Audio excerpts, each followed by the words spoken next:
A very good morning, my dear students. I welcome you all in the English online classes.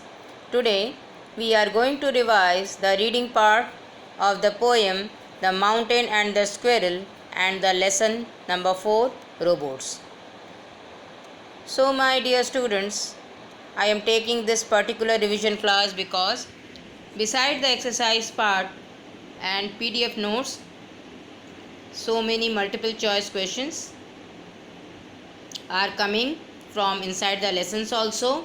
So you all must read thoroughly and deeply each and every lesson with correct pronunciation. So today we are going to recite the poem and read the lesson only. So let's start with the poem The Mountain and the Squirrel. The mountain and the squirrel. The mountain and the squirrel had a quarrel, and the former called the latter Little Prig. Bun replied, "You are doubtless very big, but all sorts of things and weather must be taken in together to make up a ear and a spear, and I think it no disgrace to occupy my place. If I am not so large as you are not so small as I, and not half so spry. I will not deny you make a very pretty squirrel track. Talents differ, all is well and wisely put. If I cannot carry forests on my back, neither can you crack a nut." Now, come to the lesson number 4 Robots. Arya is at Nitin's house. Nitin: "Hello Arya, nice to see you after so long. Please come in." Arya: "Hi Nitin, nice to see you too." Nitin: "So, how's your new school?" Arya: "Oh, it's simply great. We have lots of games, cultural fests, and club activities, and we do some project work every month." Robbie, the robot, walks into the living room. Arya: "Hey, what's this?" Nitin: "This is a robot. It is made of shining metal. It's a machine with hands and legs and a face. It has two blue eyes which glow like electric bulbs, and it moves on four wheels like a toy car." Arya: "That's wonderful indeed." Nitin: "And you should hear it speak. Come here, Robbie, meet my friend Arya." Robbie: "Hello, I am Robbie, pleased to meet you." Arya: "Hello, I am Arya, glad to meet you." Robbie: "Please sit down." Nitin: "Now Robbie, go and get some juice and biscuits." Robbie: "Sure, I will just be back." Robbie goes into the kitchen and comes back holding a tray with juice and biscuits. Arya: "I can't believe this. I never knew robots could do all this." Nitin: "Robbie can do many other things. It cleans the floor, washes the clothes, and cleans the dishes. It waters the plants in the garden too. It helps Mummy with all the chores at home. It really works hard."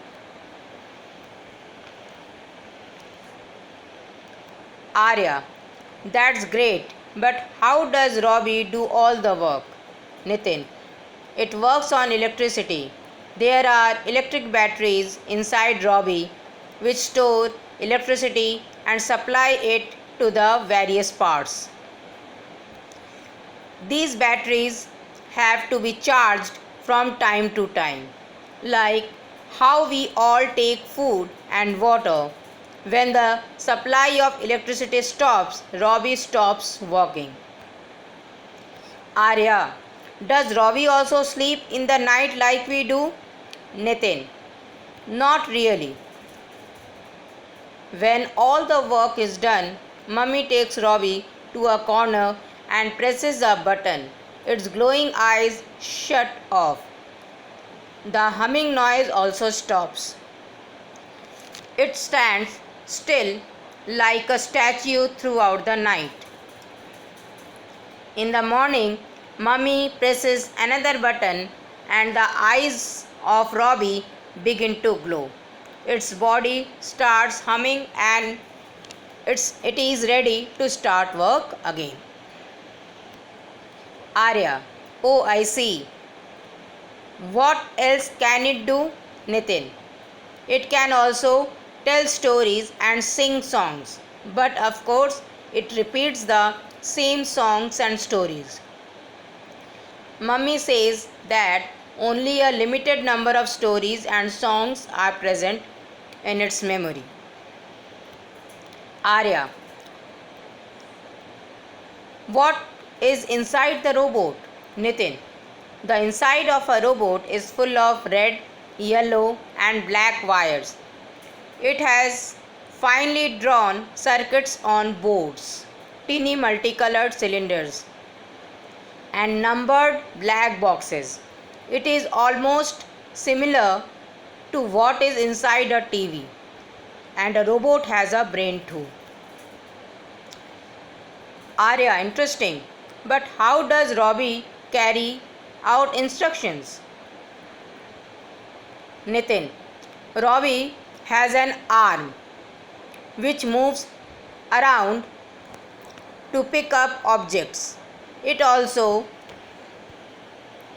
has motorized wheel which help it to move around.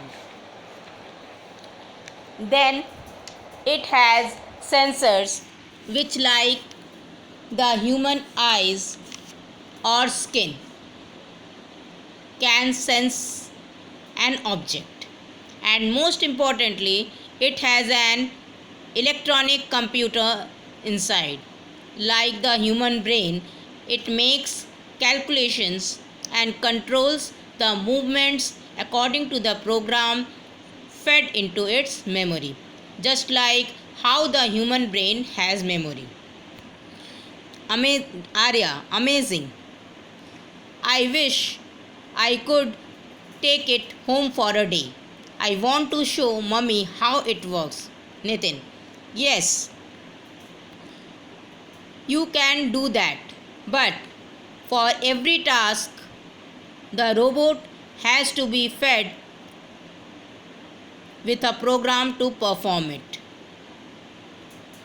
It cannot perform a task if it does not have the program in its memory. So it has to be reprogrammed to perform tasks in your house. Nitin's father, Mr. Verma, comes in.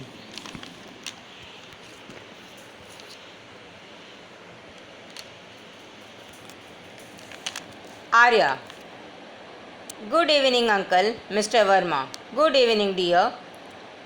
What are you guys talking about? Nitin: I was telling him about Robbie, Daddy. Mr. Verma: oh, is it? But Arya, this is just one of the many types of robots. What you see here is a domestic robot designed to do only domestic chores. Arya: what are the other types, uncle? Mr. Verma: the most popular robots today are the industrial robots.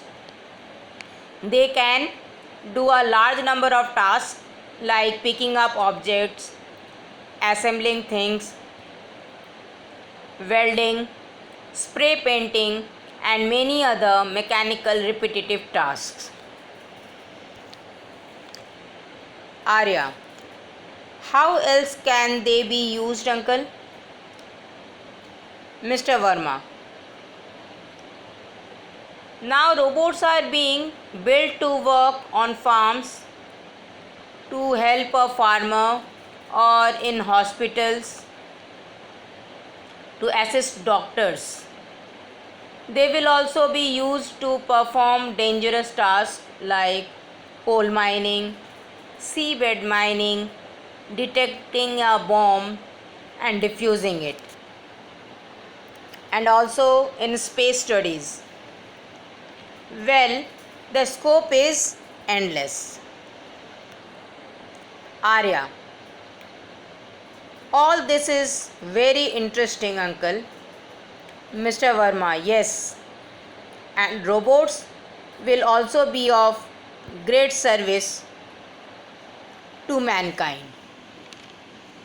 Arya, thank you very much, uncle. Nitin, now I have a topic for my project too. Nitin, what is it? Arya, robots, of course. So, my dear students, this is the end of the lesson. You all must read the poem The Mountain and the Squirrel and the lesson number 4 Robots for your coming exam. All the best and thank you and have a great day.